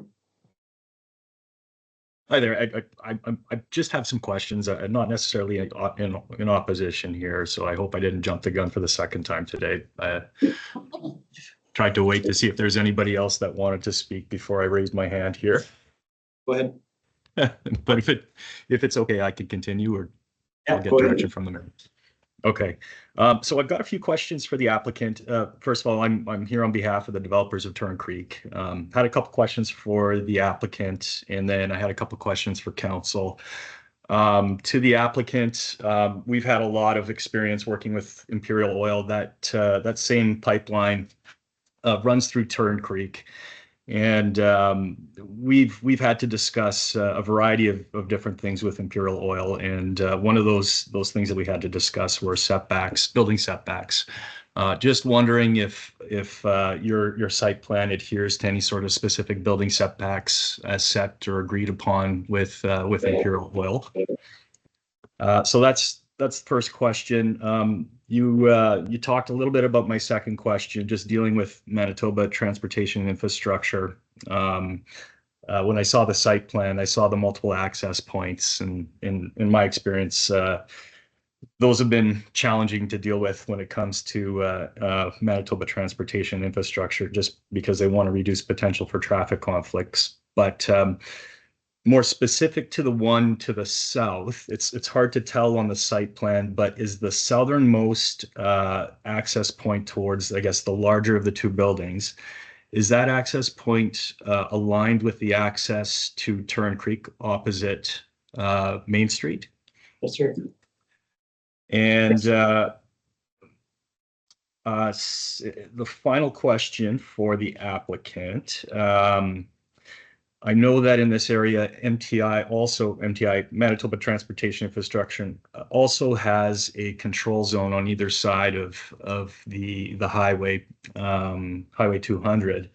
I think it's about 125 feet where they restrict building. It's hard to tell on the site plan, but I'm just curious to know if that site plan adheres to that control zone setback. So that's it for the questions for the applicant. Questions for council. I have got a two-parter here. I would like to know that in the event council, if they decide to approve this application, does it intend to place a condition to enter into a development agreement with the landowner? If so, will they require the landowner to contribute to any future intersection upgrades adjacent to the property on Main Street? I'll just note that this was a requirement for the developers of Turn Creek. But with development occurring on both sides of Main Street, we believe it's fair to share the costs when traffic counts deem this required. We'd like council to consider this as they enter into a development agreement if that happens. Thank you, Brandon. Is that it? That's it. Okay, so I think we can answer the first one, development agreement. Standard. Standard, yes, that would happen. And then council can consider the future intersection upgrades once we debate that. Thank you. Yeah, thank you. Okay, anyone else online or on the phone wishing to speak against? And I see we have received some objections. Yes, I believe we have 13 letters of objections. Council has all of those as well in their dockets. I will not read those individually. No, for this instance, we won't, but council has reviewed them with the same nature that we've had presentations on. Okay. Okay, final call. Actually, before I do that, does the applicant want to come back up and maybe answer some questions that were asked? Thank you, Mr. Mayor. I just have a few comments in regards to some of the things that have been brought up. I feel like I'm actually trying to do a lot of the things that have been requested from the community to council. I would like to bring businesses here. I feel like respectfully and humbly I ask and employ the members of the community as to a question as to why has somebody not contacted me asking for anything else other than this or commercial in the last couple of years. I've owned the property for 4 years. I've had nobody asking, hey, could we consider building a business there or anything? I've had none of that. I will actually help try to attract businesses to your community. That's the goal. As well as one gentleman mentioned seniors housing. This I'm sure we can all agree that this type of building that I've explained would be loved by many people that are 50 plus. And we just choose to, because of the size of this community being smaller, we need to and believe that the best interest of the entire community and a business plan would be conducive to being inclusive to people not that are just adult only or 50 plus. We have many rental units across Niverville, Steinbach, that have 0-step entry, for example. They don't have an elevator because they're smaller buildings. And those buildings have anyone from families, younger couples, to singles, professionals, and seniors. So believe it or not, many seniors have no problem living in a nice, professionally maintained residential building that have, 22-year-old professionals or young families. I have that happen regularly in my apartment buildings. And we believe that many people, whether seniors or younger, would enjoy playing pickleball, sitting by a fire, doing these things that build community. I feel like a lot of the things that were said are actually instilling what I am trying to do, not doing the opposite. Bringing these businesses to town, like I said, I own the land. Another thing, I do say this very respectfully. However, a lot of people intend to or relay that this is our land or their land. I respectfully say it is the land that I bought and invested in that was for sale for a long time. Nobody bought the land. And I respectfully want to come and do something beautiful with it that I feel is good. I have no intentions of selling it, regardless of if it isn't approved. I intend to keep it long-term. I hope to one day develop it. That would be the goal. However, I do just intend to keep it, even if it's just staying as is for many years. So I feel like it's a great opportunity. And lastly, again, humbly and respectfully say this, that this is about a $15 million injection roughly into the community. To answer Mr. Brandon Powell's comment there about the intersection, I feel like it would be totally fair if something like that was entertained proportionately. Obviously, they have a massive subdivision.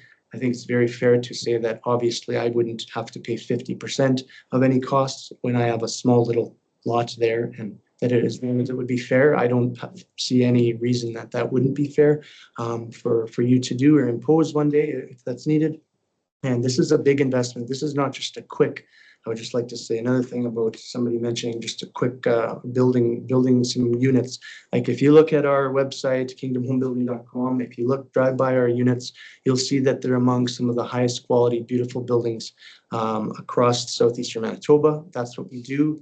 We had a counselor in Steinbach mention to someone who had said, we see these 3D renderings, but will it actually look anything like this?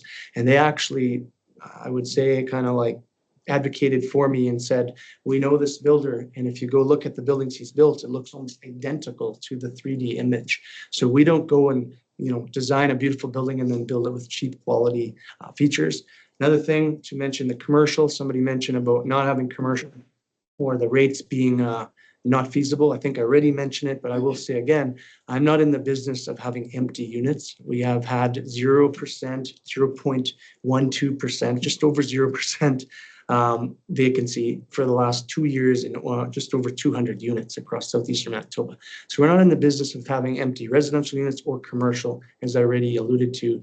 For me to have empty commercial, there's no benefit for me to just have a price that's too high for people to compete in the market.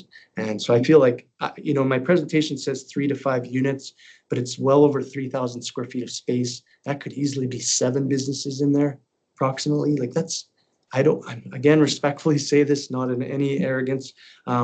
Has anybody else in the last 2 years attempted to build a building that would have up to 7 businesses? I don't think that's happened. And I think that's a great step. It's not commercial land that we're just taking away. It actually was ag land originally. And I'm trying to bring commercial to the community, but never would I build a big strip mall that, is the size of something in Winnipeg, in St. Adolphe. I don't see anybody doing that. I think it's a great plan. I love your support and appreciate it. It's really all I have to answer this question. Just a couple of questions. Yep. Thank you. Yep. You kind of answered for me. I was going to ask what's the percentage of square footage or usage, commercial to residential, into one building? But you said 3,000 square feet. So it's probably over that, but it's at least 3,000.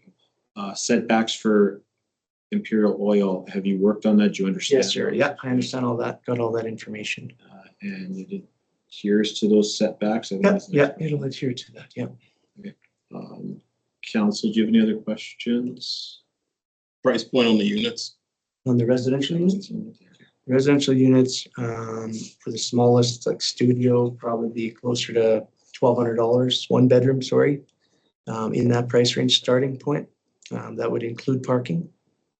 Naturally, the amenities that you are wanting to offer bring up the price of the unit, correct? So, Well, we feel like if we get a good amount of units like this with a large lot like it is, those amenities they'll bring the value or the rent, but however, we'll be able to rent them easier because there's not really anything that has that option for that lifestyle, to have some fun things to do and businesses to use. So a lot of these things that have been mentioned, I actually want to do that. I want to provide a little bakery or coffee shop. Like I'd like to do those things, right? Yeah, just a question. Is there any way to increase that 3,000? Like you say, yeah, it's a large area, but is there, if by chance it's possible to do even more commercial? There's always a consideration. I'd prefer not to commit to an amount that isn't realistic to fill, but I'd have no problem. Like this is a large enough building that I would never start building it without some pre-planning and some more surveys and marketing. For commercial specifically, we usually do we'll build to suit. So if we also get someone that wants 2,000 square feet, we might consider, if it's a long-term tenant that looks like they'd be a very good, stable tenant, we might consider adding slightly more before finalizing the building plan. But I have no problem within a development agreement committing to, for example, 3,000 square feet minimum. No problem doing that. And even if it means I end up struggle to fill them, that's something I'm willing to do. However, going slightly more would just be based on demand, and that would make sense. Just commercial, technically, you make more profit on commercial and real estate. But as I mentioned before, when you only do commercial, you have to have a lot of money to possibly sit on empty units for a while. And that's why most smaller, mid-sized developers don't do commercial, if any. Sorry, go ahead. I lost my train of thought. Okay, well, you keep chewing that train and all that. Okay. I lost my train. You need to drink more coffee. I believe you're going to the hand up on the screen. I did, but I have a question for Lou quickly. I saw the hand on the screen. Hand on the screen, go ahead. Go ahead, hand on the screen. I don't see your name or anything, so, it's Christine. Go ahead, Christine. There, yeah, Christine Holyoke here. I did send in an email, but my concern lies with this development is that it would actually, I'm hearing now that we're not just attracting seniors in this building, but we're also now going to single professionals, small families. So then we're putting another strain on our school that is already over capacity.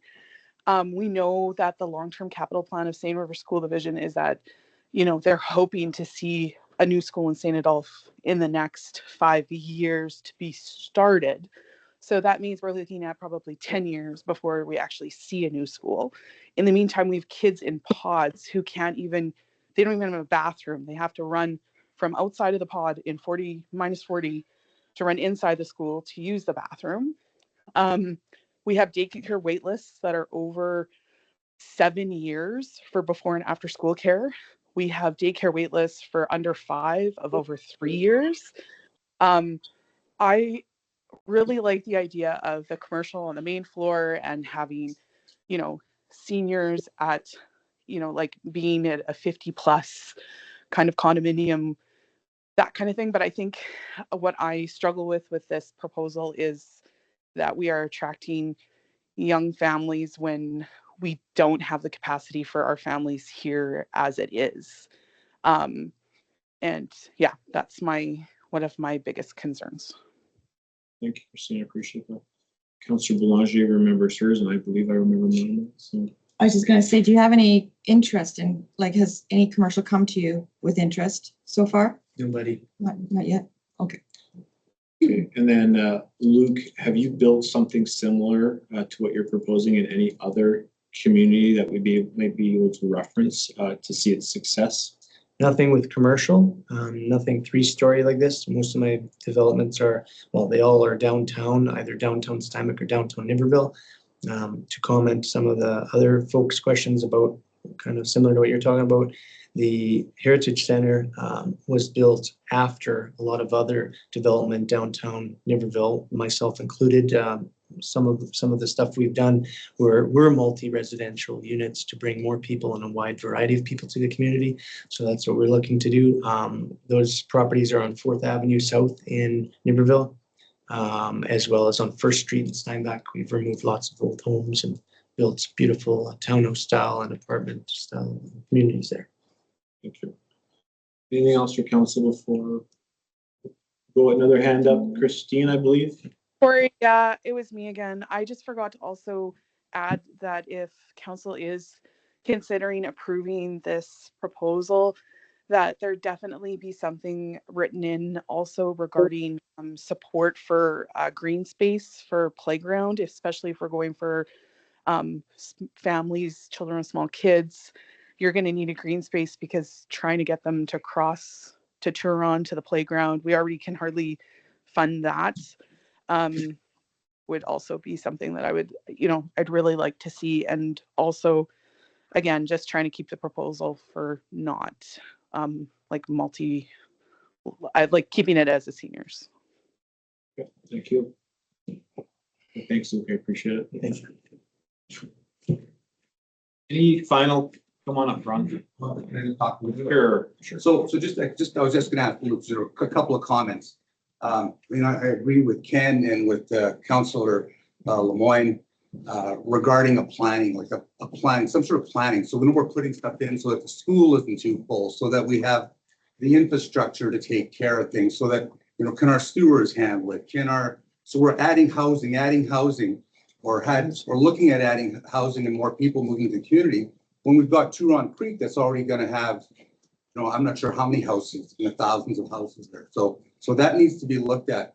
And I also want to let him know that I love this concept. I think it's a great concept. It's just in the wrong place. And that's like, even his questions that went out were about, people want to see this. We want to see it. We want to see it in Turon Creek.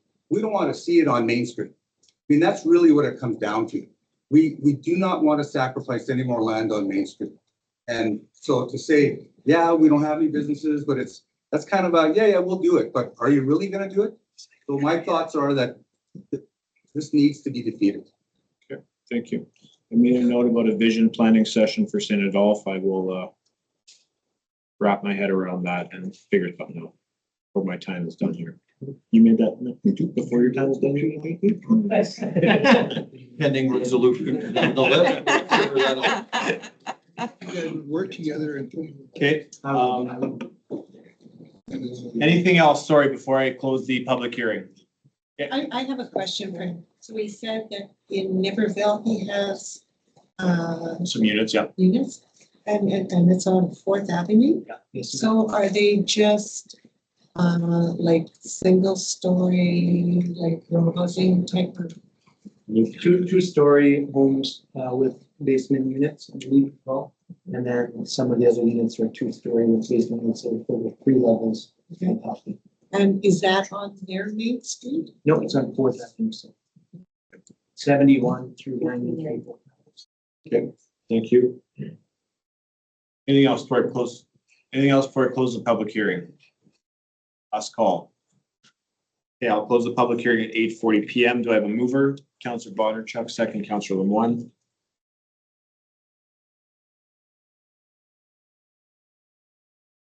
Be it resolved that council gives second reading to bylaw 2-2025, being a bylaw to rezone lot 1, plan 66782 PR 200 from commercial general to RG8 general 8,000. Counselor Bonnerchuk, move second, Counselor Lemoine. Thank you. We'll open up for council debate. Who wants to start? Looking right at me, Go ahead, Counselor Bonnerchuk. I have not issues, concerns, I guess would be the proper word to use. Traffic is a huge concern for me. Turon Creek's already busy. You're putting in 55 to 59 units, 2 vehicles per unit, 110, 118 vehicles plus 10%. That's parking spots. So let's say if you fill every vehicle, every spot, that's an extended amount of traffic using that intersection. That's already a huge concern for me, and I know many other people in the community. It is the last spot of kind of empty commercial land that we have on Main Street. I do like his proposal. I will admit it is a beautiful looking building. It would look great on the other side of the street. It's beautiful. I have issues too with it overlooking a daycare and lack of privacy for residents on the Phillips Bay. Oh, Bay, yeah, all right. On Phillips Bay, losing the privacy there when nothing's ever been there before. If it was commercial, you know, looking at a flat area, not as many vehicles going all the time. So traffic is a huge issue for me. The last spot, I don't think residential fits there. I don't feel it fits there. Not a 3-story building doesn't fit there in my eyes. Okay. Next counselor, anyone? Can I clarify something maybe for Mr. CAO? I'm looking at, so when you have a building, that's cool, R8, I understand. With commercial space at the bottom, I'm looking at the use class. Even with businesses running in a structure, it's still an RG8. Proposal is RG8 because it is the closest fit that we could make as it work out. Okay. So in the RG8 table, which I'm calling up right now, blow it up, put the glasses on.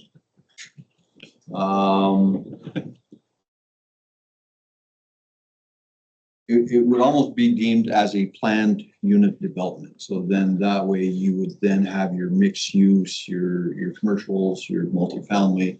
You're then allowed to set conditions on that development, et cetera, et cetera. So that's why this RG8 zone has been picked for this location. So under the use class, you could have businesses.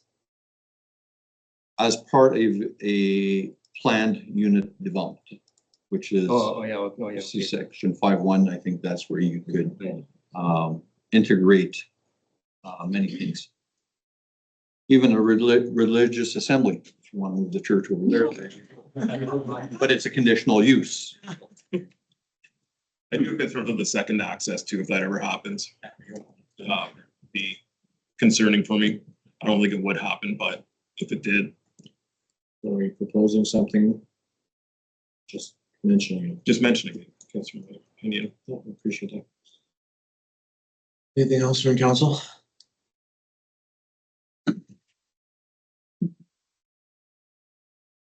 I'm not concerned with the traffic.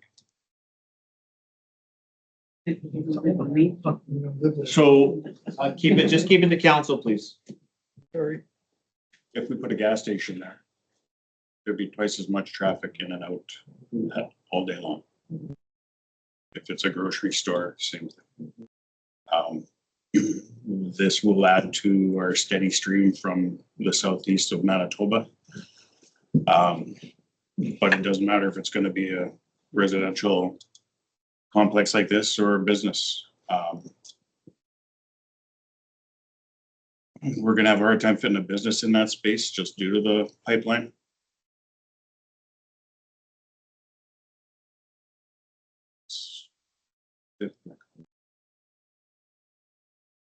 Yeah, I'm really struggling here.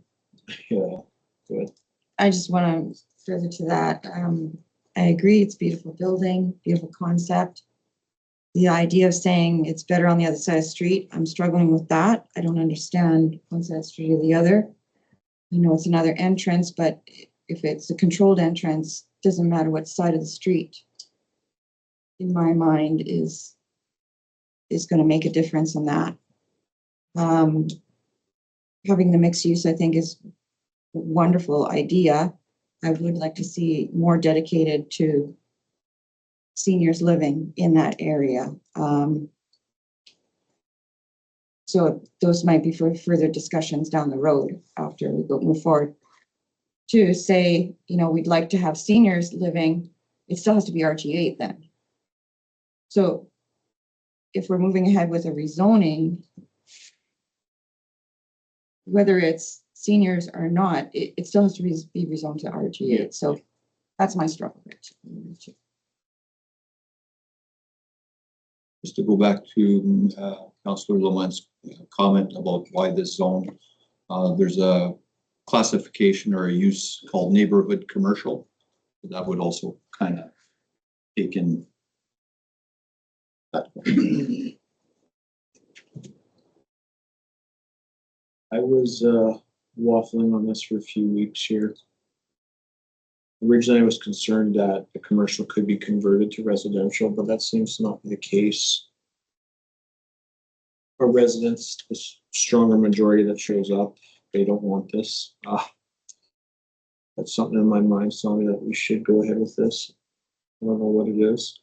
I think there's a business opportunity here. I think Janine, you're right, or Councilor Boulanger, you're right. Maybe we can designate more like 30% of the space, 7% being residential. I don't know if we can mix that, but that's part of the planning agreement, right? It's not something we can do here. The start of a decision in the law. Can I make a comment? No, sorry, sorry, Julie. I'm just thinking, you know, commercial is what's needed. There's a commercial space. I'm just trying to think. Grocery store comes in, it's commercial space. There's been a couple of things in the objection letters that will still come into play. Will this room be empty if there's a marketplace, grocery store, high trafficked area lit up like a Christmas tree? We'll be having this discussion.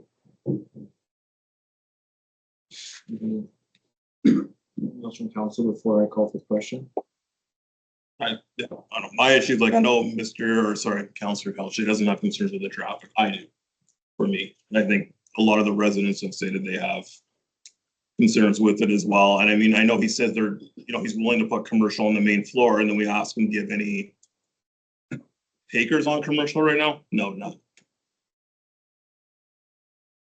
I understand that right now, but I mean, I just don't see the combination of the residential commercial. If it was a seniors thing, 55 plus with one level and a seniors thing and offices on the bottom, I think that would solve a lot of issues in the community. Again, it's trying to fill those offices as well. I understand that. And it's just, I know, and Councillor Blanche said the comment about on the other side of the road, it's just, I see that style of building on the other side of the road is what I'm saying. Like, there's nothing like that on this side. It's more, that's like you have the apartment buildings, the townhouses all in Turon Creek. So that's where I'm coming up with that. Thank you. Anything else? Okay, I'll call for the question. All those in favor? Opposed? Repeated. You. Moving on to. Okay, I'll give it a 2-minute break here in case anyone wants to leave. 7.2.4 is not. 7.2.4 is not required.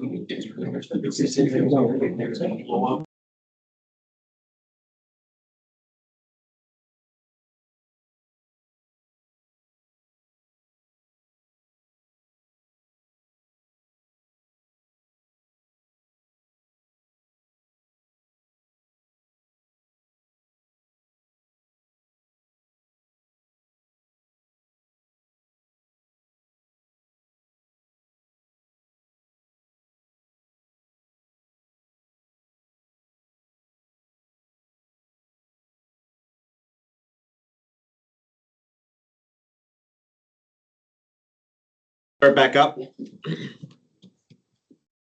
8.1.1, 4165, ninths. Oh, never mind, sorry. Sorry, Mayor. 8.1.1, 4165-19-7807, Garden View Estates, St. Adolphe. Do I have a mover? Councilor one, second, Councilor Bodnar. Thank you. Unfortunately, due to administration error, not only on our part, but also at the provincial level, this subdivision cannot move forward at this time. The subdivision that is proposed is for just on the outside of the old dike along 210. The reason why we need to postpone this is because the concept plan that is being proposed, the subdivision, includes a public road. So once there's a public road, according to the Planning Act, it is subject to a public hearing, and we missed that entirely. So our apologies, that will have to be tabled and brought back to the next possible meeting. Do I have to set the time and date now? No, because we have to look at the planning requirements. We'll send out the notices accordingly, and that's your notification. Thank you. So that is tabled. On to 8.2.1, Bell MTS request for concurrence. Do I have a mover? Councilor Bonner, second, Councilor Pelletier. This is a bell tower proposed to be erected in the community of Grant Point out by Novotny and Mandu Bay. Correct. Basically what these communication towers do, they have their own proper protocol through the federal government to go through, and we're basically the last steps to cover. So therefore, this is resolution of council to approve said location. Thank you, Ms. Shield. Council, comments, debate? Won't call for the question. All those in favor? Opposed, none. That is carried. 8.2.2, appointment of auditors for 2025. Do you have a mover? Councilor one, second, Councilor Belanger. Is the big message, Councilor Pelletier?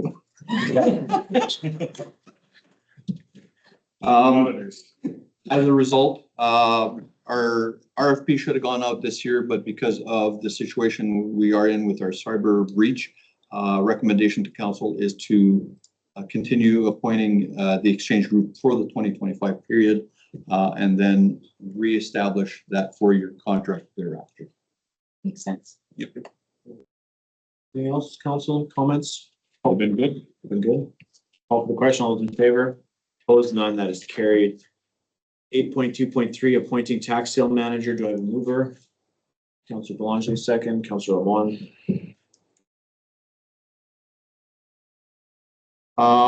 Basically that there's a little bit of a change at the administration at not Telpay Tax Service. Thank you. In this regards, so just a resolution to adopt the changes at Tax Service. Comments? No. Call for the question. All those in favor? Opposed, none. That is carried. 8.2.4, February 2025 building permit reports. Do I have a mover? Councilor Bodnar, second, Councilor Pelletier. Stats for February of 25, 7 permits, 1.5 million in construction, $8,500 in fees compared to last year of 9 permits at 1.2 million construction for a total of 5,000 in building permits, fees. Basically slightly ahead at this point from last year. Good. Good. Council comments, questions? I just had a quick question in the thing. It used to, correct me if I'm wrong, it used to show the square footage of the permit applied for, like the dwelling with the attached garage. I thought it did. The right one. I thought it used to have the square footage.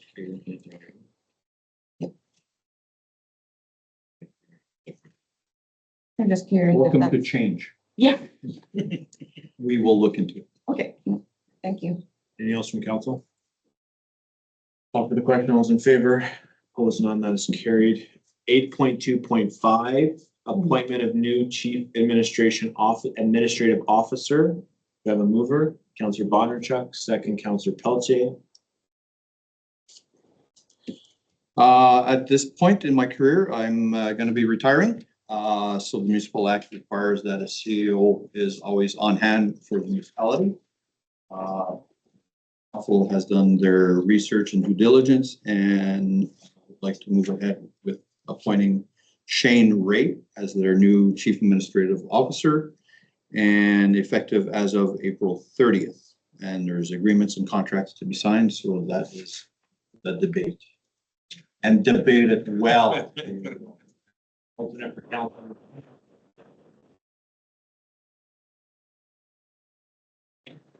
You haven't voted on nothing Yeah, yet, exactly. people. He's not done quite yet, but he'll get his speech from me later, so far so good, good job. Spelled my name wrong. You wished. Okay, I'll open up for council discussion. Anything to add, debate, changes, edits to the contract? We're comfortable with what we've been working on. We're chair of the selection. It's been a process. Being on the selection committee, I want to thank Mr. Pelletier for the work he put into this and getting everything squared away for us. Okay, I'll call for the question. All those in favor? Opposed? None. That is carried. I'd like to welcome CEO Shane Ray. Stand up, please. Stand up, Mr. This Shane is your Ray. new CEO.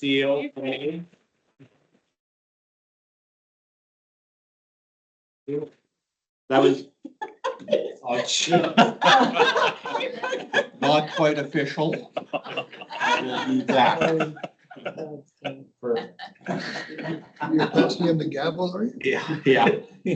Okay, moving on to, I think that's everything. Adjournment. Do I have a mover? Councillor Belanger, second Councillor Lemoine. Thank you. Final thoughts from council? Seeing none, I'll call for the question. All those in favor? Opposed? None. That is carried. Thank you, everyone, for your time. I appreciate the respectful conversations and have a great rest of your night. Those meeting